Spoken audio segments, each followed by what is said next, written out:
A boy who had been kicked out by his foster parents suddenly realized that the woman who often appeared in the nearby park also had the ability to see monsters. The boy was overjoyed. It turned out that in this world, he wasn't alone. So he started coming to the park often to chat with her. But then one day, a neighbor's words revealed a cruel truth.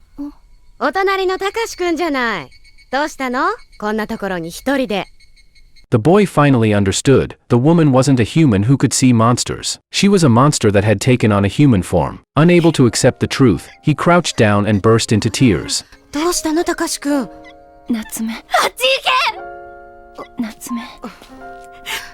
あっち行け！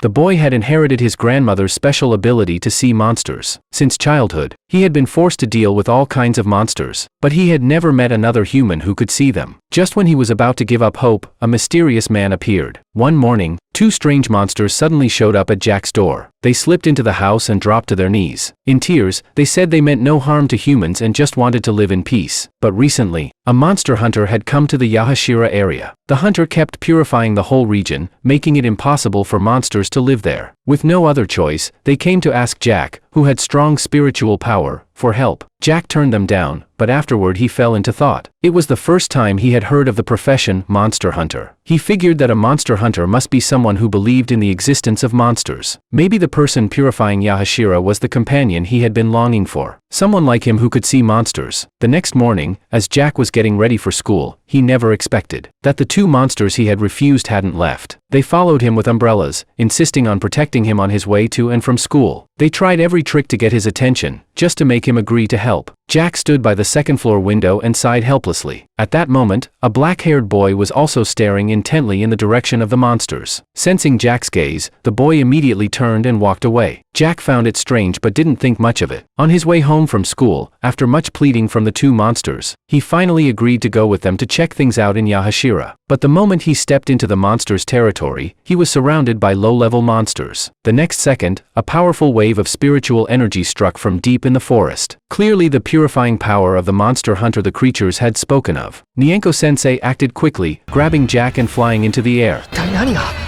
高い霊力を持つ者は清めの一派を放つことができるという。 Who was this person using purification power? Did he have a grudge against the monsters? Jack's curiosity grew stronger. The next day at school, he felt a strange gaze on him. He turned around and saw the black-haired boy furtively staring at him.